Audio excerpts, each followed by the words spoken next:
Students, welcome to Study Aspire.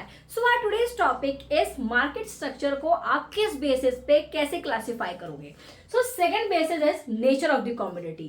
Nature of commodity पे depend करता है कि उस कमोडिटी का नेचर क्या है, उसके बेसिस पे आप प्राइजेस जो सेलर होते हैं वो चार्ज करते हैं। देखो, if the commodity is of homogeneous nature that is identical in all respect then it is sold at a uniform price.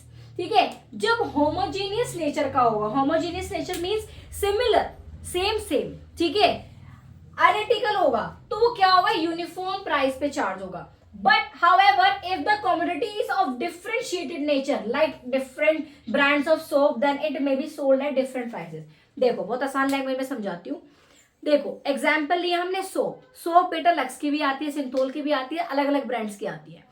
तो अलग अलग ब्रांड्स में अलग अलग इंग्रेडिएंट्स डले होते हैं, इसी वजह से वो अलग अलग डिफरेंट चार्जेस चार्ज करते हैं। ठीक है, तो ये नेचर क्या है उसका, तो वो डिपेंड करता है। Again if the commodity has no close substitute like railways. देखो, आप बोलोगे रेलवे का तो मैम सब्स्टिट्यूट बस भी है, एयरप्लेन भी है, ठीक है, कार भी है। अब मेरी बात सुनो, वो क्लोज सब्स्टिट्यूट नहीं है, क्लोज सब्स्टिट्यूट नहीं है। Important word is close substitute. Indian railway का कोई क्लोज सब्स्टिट्यूट नहीं है, तो आप एक एग्जांपल लिखोगे इसमें इंडियन रेलवेज।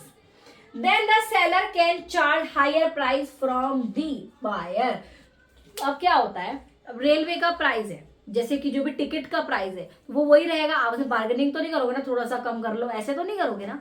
तो ये चीज आती है बेटे इसमें कि वो कमोडिटी का नेचर क्या है, इससे बहुत ज्यादा इंपैक्ट डलता है आपके प्राइस पे, क्योंकि अलग अलग ब्रांड अलग अलग इंग्रेडिएंट यूज करके कमोडिटी को, प्रोडक्ट को बनाती है।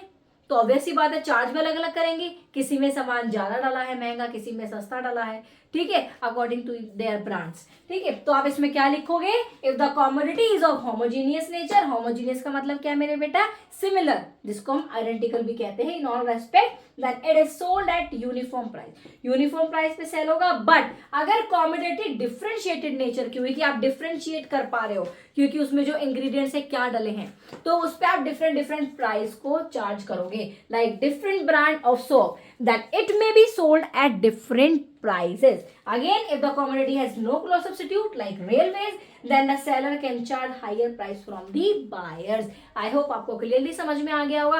अगर कहीं पे भी प्रॉब्लम आए, कहीं पे भी डाउट है, तो आप मुझे बताओ, I will help you out.